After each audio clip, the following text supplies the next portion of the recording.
Hello, everyone. Thank you for joining us for today's webinar on driving change and streamlining strategy. Today, we are welcoming Lindsay Wright, Managing Director of Strategy Management for the Flamboyan Foundation. Interviewing Lindsay will be Ted Jackson, one of ClearPoint's two founders. The audience will be muted for the duration of the webinar, but we encourage you to submit any questions into the Q&A tab. Ted, I'll go ahead and pass things on to you. Okay, thanks, Jenna. And Lindsay, thank you for joining us. Can you please Thanks for tell us a having little bit? me. Yeah, can you please tell us a little bit more about the Flamboyant Foundation? Yeah, absolutely. So at the Foundation, we believe that all children deserve the opportunity to live a fulfilling life. And we work in Washington, D.C., Puerto Rico, and around the country to transform the lives of children through education, particularly those in communities that have been historically most impacted by inequity. We're an operating foundation, which means that we run the bulk of our work through programs in both of our regions. And we're working towards ambitious goals that we have set for the year 2030. We have three specific programmatic goals that we're working towards that are supported by two internal pillars. And I'd love to just share a few slides briefly to give everyone a sense of what we do in our regional offices in Puerto Rico and DC. Yeah, that would be awesome. Great.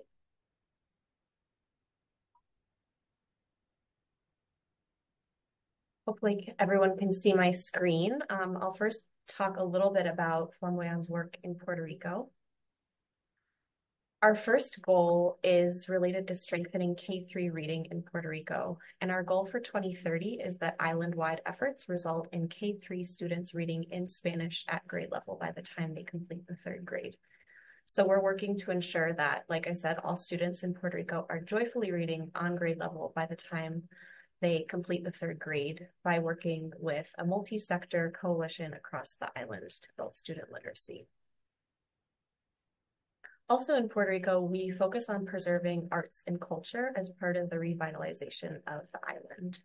And so our goal for 2030 is that arts, culture, and education are embedded in the revitalization of Puerto Rico, preserving its heritage while building its future.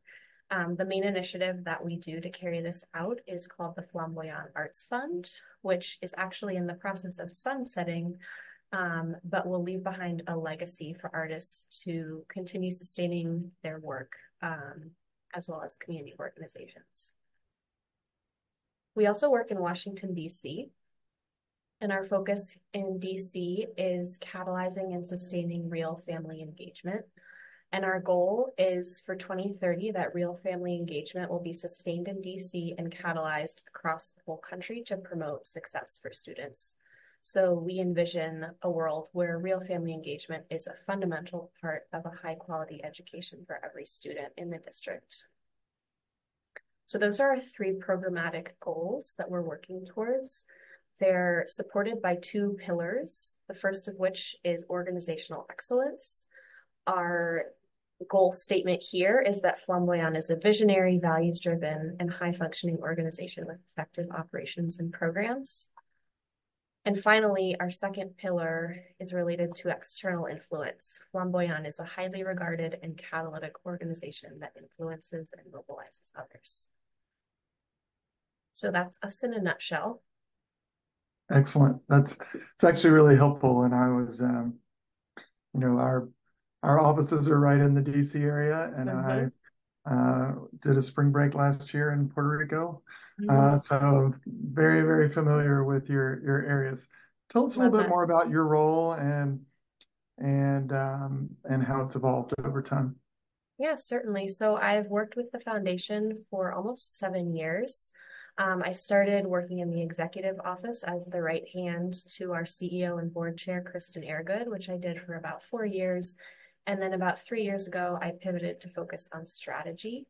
So I'm currently the managing director of strategy management, which means that I oversee all of our strategic processes, from designing strategic plans and annual plans, helping our teams implement them, and then reporting against our progress so that we can evaluate how we're doing year over year towards achieving those goals that I just referenced. I actually split my time between our DC and Puerto Rico offices, which is a part about my job that I love. I get to be on the ground with both teams and serving as a liaison, kind of a bridge between both of our regional offices. Oh, excellent. So, so you said the word strategy several times, and Yeah. you know, we even had strategy in our name.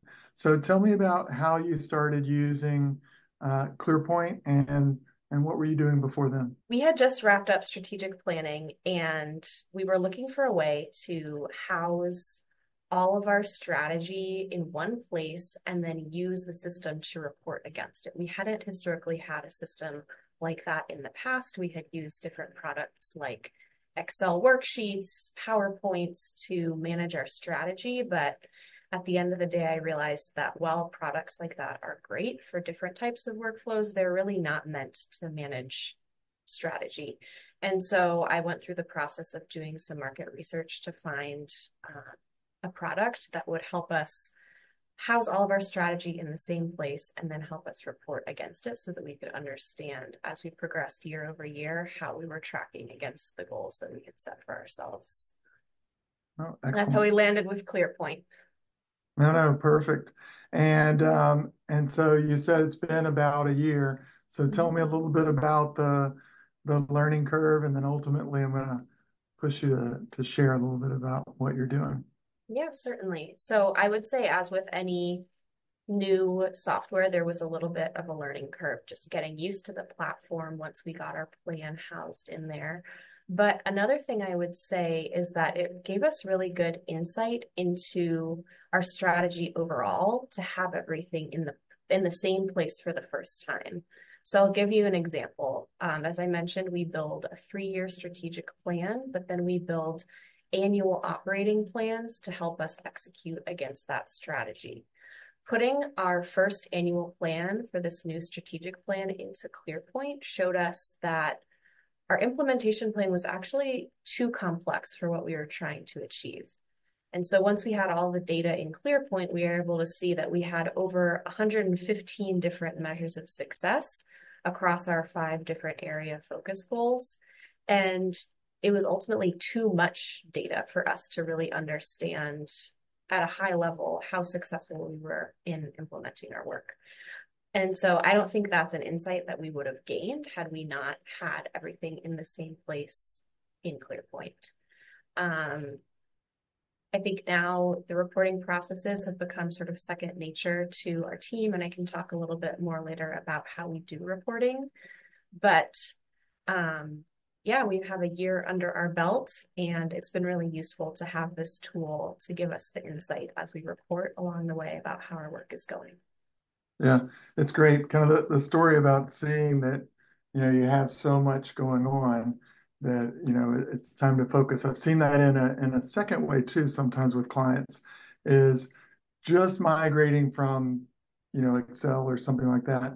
They realize that some things that they thought were measures were actually projects, or some things that they thought were projects actually were just ongoing activities. And so sometimes just having a little bit of structure, you know, inside of an application allows you to say, well, maybe we're not doing our strategy in the most efficient way that we could be doing it. So it's nice to hear that you looked at it and were like, okay, this is too much for this kind of level in the organization. Absolutely. Can I just add briefly to that? Yeah, So please. from those learnings, we made some tweaks to our annual planning process for the second year of our strategic plan, which just kicked off in July. And we went from, as I mentioned, 115 measures of success in that first year down to 44 for the second year. So we cut it by more than half. And I think not only will that allow us to have more lean reporting processes, but will allow us to have just a more intuitive sense of how we're progressing with that smaller snapshot of data. No, that's great. Can you show us a little bit about how you're managing inside of ClearPoint? Yeah, absolutely. Let me just share my screen here.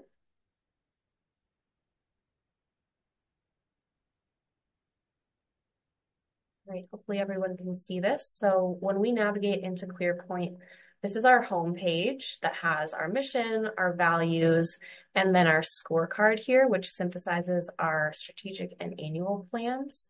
For the purposes of what I'm sharing now, I'm using data from our previous fiscal year 2024, since we just entered our new one.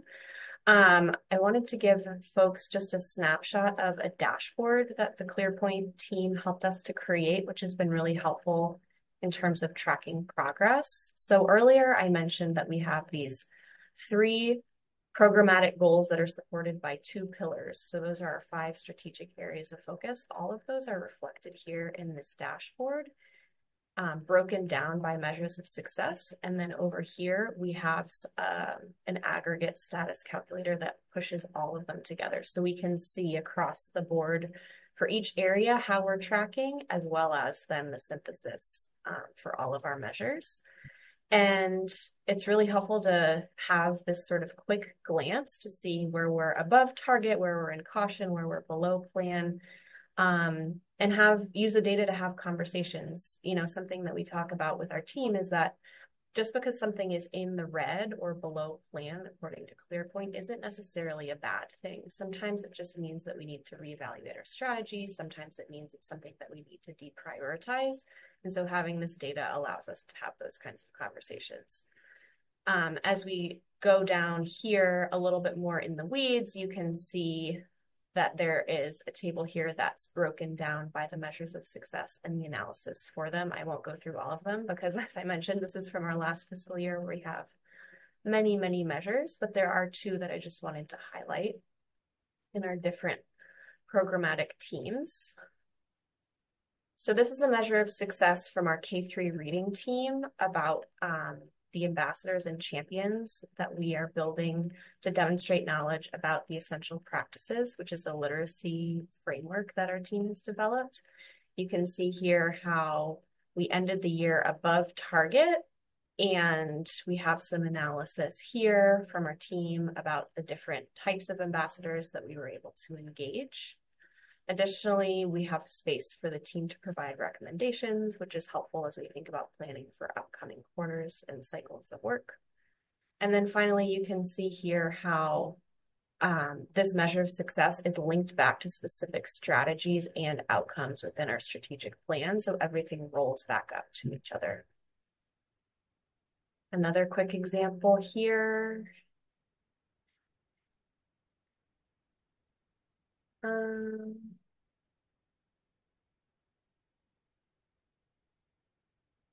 Yeah, I'll leave it there. Hopefully that gives folks a sense of the way that we're using ClearPoint to track progress towards our different measures and goals, and then use that data to have conversations.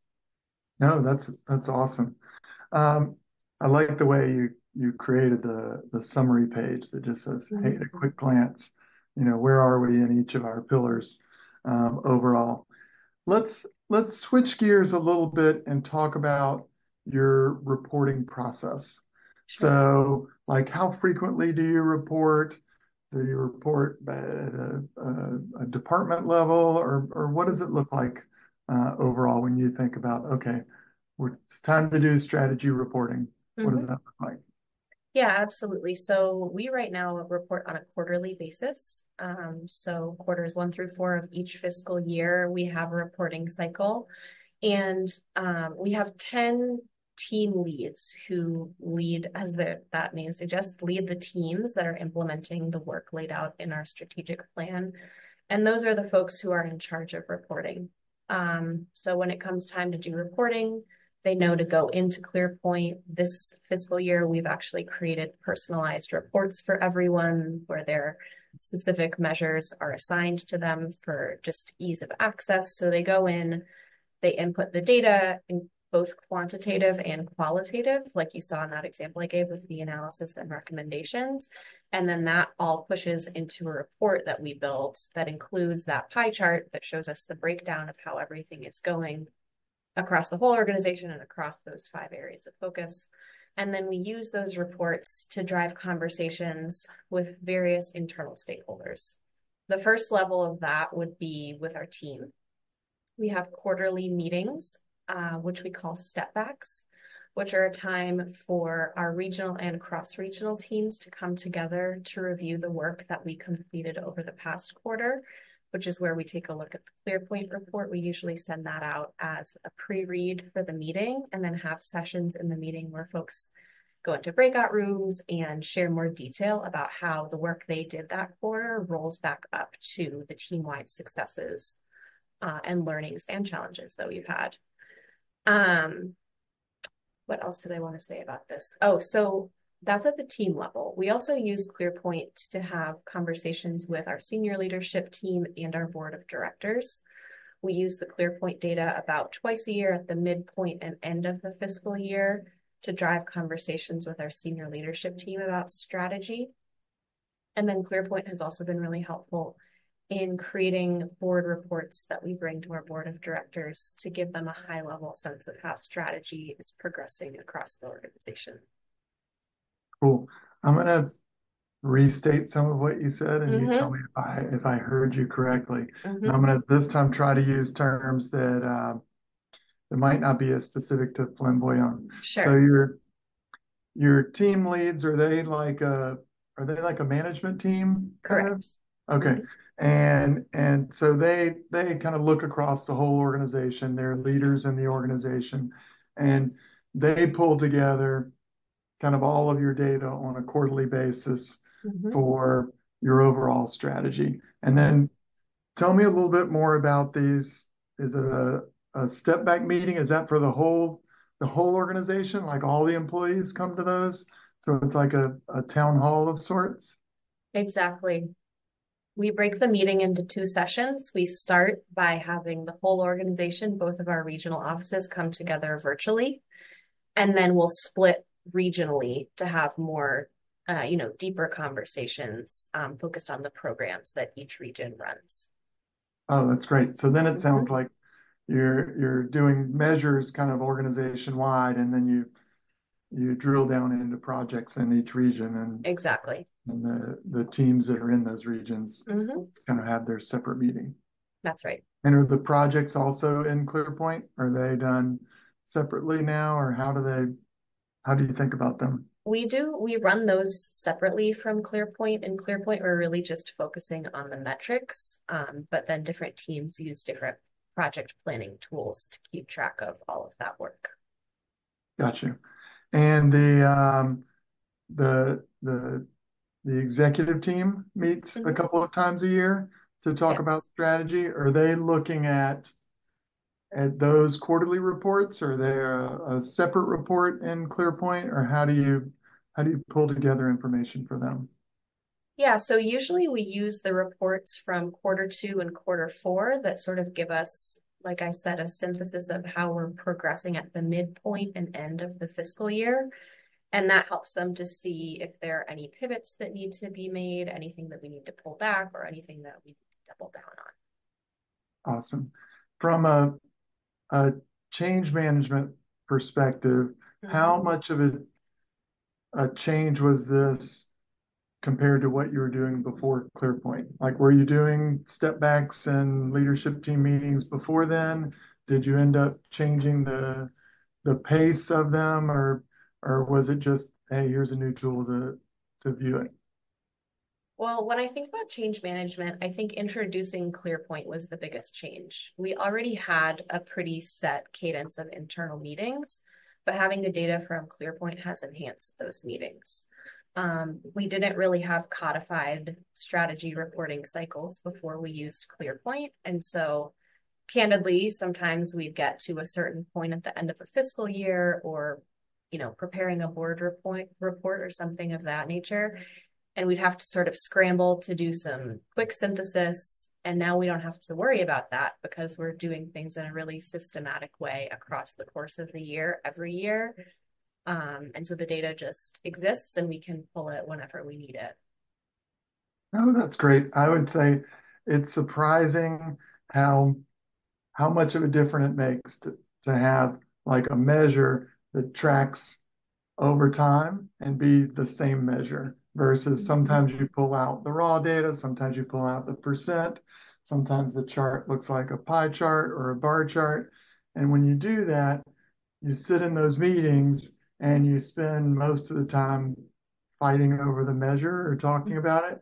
But having kind of that systematic approach will allow you um, to understand the measures, and then you can discuss the impact and how well you're doing and not doing. And I see we do have a hand raised. If you could, Yasmin, if you could type your question into the chat or the Q&A, that would be awesome. It'd be easier to run that way. So while you do that, I want to ask about, so I like the kind of the change of using the tool. Were you able to get, like, do you use features in the tool like the email reminders to tell people to update their data, or how do you get people to participate in the process overall? Yeah, definitely. So a few different ways. We use the automated workflow tool within ClearPoint to prompt people. Additionally, I found it really useful to be the internal champion of all things ClearPoint. And so I send out tailored communication to folks as we're approaching each reporting period. I also do things like set up informal office hours. If folks are running into any questions, they can come to me and my colleague Sierra, who is becoming a second in-house ClearPoint expert. And I found that having those touch points makes reporting more accessible for folks. I think now, especially in our first year, as people were getting used to it, now I think we're mostly over the hump with that learning curve, but it's sort of hand in hand. I rely on the tools from the system and then do some personalized communication as well. No, I think that's great, and it's fun to hear, like, okay, your organization, you're kind of bringing people in, you're really focused on kind of how do we make sure that each person is engaged. We, I guess a few months ago, interviewed a city where the manager in charge of strategy reporting was an ex fire chief. So he was like, I just tell them what to do. I tell them their boss is watching, and they put in the data because it's really important that way. And I can see, you know, it's you're bending to the culture of your organization, right? You're saying, Correct. how do we make sure that these folks want to be engaged? So how do we make sure that it feels easy and approachable to them? That's right. That's excellent. I know we skipped a little bit of the board of directors report. So are they getting a report out of ClearPoint? Is it kind of with all the details, or do you give them a chopped down summary version? How does that work? Yeah, we try to give them a more high level version. We don't feel like they need to be totally in the weeds, but we're able to pull out what we do need to share with them to give them a high level understanding of how our strategy is progressing. Okay, excellent. And tell me a little bit about some of the benefits that you've seen from moving from Excel and PowerPoint into ClearPoint. Yeah, I would say, first of all, we just have a new level of sophistication with our strategy management and reporting that we didn't have before ClearPoint. I think that's led to increased accountability and transparency for us related to the goals that we're trying to achieve. And everyone is able to see what everyone else is doing in ClearPoint. And so I think that's also led to increased collaboration across our teams. And then finally, I'll just say it's saved us a lot of time. You know, there is a little bit of upfront investment, making sure that the plan is in the system correctly. And so the first quarter of our fiscal year is really spent on ironing out all those details with the ClearPoint team. But once it's in there and we do our quarterly reporting processes, you know, I think we're saving ourselves a lot of time in both reporting and then creating reports from the data that's in the system. Yeah, that's great. I mean, obviously, time savings is helpful, but I liked what you said of, like, we're seeing a little more collaboration in the organization. I think sometimes people, especially in your last year's plan, if you have 115 measures and 10 team leads, they're probably pretty focused in their particular jobs versus being able to kind of understand what's happening in a different part of the organization. Right. Any plans for this strategy reporting year that are different or improvements on what you were doing last year? I know you're cutting down on the measures. Yeah, Anything that's else? a big one. That's a big one. I would say maybe playing around with some new dashboards. The ClearPoint team has been really helpful in creating some of those templates for us. I also know AI is something that everyone is talking about. I know ClearPoint has some AI integrations. That might be something that we start to explore as well. Yeah, excellent. For an organization that's just getting started with, let's first say like more professional strategy management, just kind of thinking about like, okay, I'm outgrowing Excel, or as you said, I think these tools aren't working very well for what you're trying to accomplish. How do you suggest they get started? Well, I would say, like I just mentioned, it's an upfront investment to get things up and running within the system, but you'll be in great hands with the ClearPoint support team, and it's well worth the time invested once you're able to start using the data to really understand, like I said, in a more sophisticated way, how your strategy is being carried out. Yeah, excellent. Lindsay, thank you so much for your time today, and Thank you, Ted. thanks for sharing all these insights. It was really great seeing kind of what you're doing inside of ClearPoint, but also um, how your bigger strategy is being executed. Oh, we got one additional question came in right before we say Okay. goodbye. Is how big is the Flamboyan Foundation? Oh, great question. We're about 45 employees between our two regional offices in DC and Puerto Rico. Okay. And I guess people are holding their questions to the end because I got one more. Okay. Can you talk about the raw data that goes into the platform? Kind of where does it come from? What do team leads need to show? Like how are we getting the data in to the tool? Sure, that's a good question. So team leads are the ones who are responsible for generating the measures that they'll be reporting against for each fiscal year. And then they, along with their teams, create a plan for how they're going to collect that data. When they go into report, we have a data table where all of the targets are laid out quarter over quarter. And then based on the data collection that they do with their teams, they go in and input the actuals. And the way we have it set up in ClearPoint is there's a function that essentially calculates the target against the actual, which will spit out a value, whether it's the green arrow that means we're above target, the yellow square that says we're in caution, the red arrow means we're below plan, etc. And so that's nice because we have something objective that's telling us where we stand based on the actual value versus the target value. Oh, that's awesome. That's a good best practice is to put in the target, get your owners to put in the actuals, automatically evaluate it, and then you still have that the analysis and recommendations to explain why you're red or yellow or green or what actions that you're taking. Yep, absolutely. Okay. Now with that, I will say thank you again. So really appreciate your time and thanks for sharing with us again today. Thanks, Ted. Thanks, everyone. If you want to find more about Flamboyan Foundation, our website is flamboyanfoundation.org, and we're on social media, LinkedIn, X, Facebook, so happy to have had this time today and looking forward to continuing with ClearPoint in the future. Great. Thanks again, Lindsay. Thank you. Bye-bye.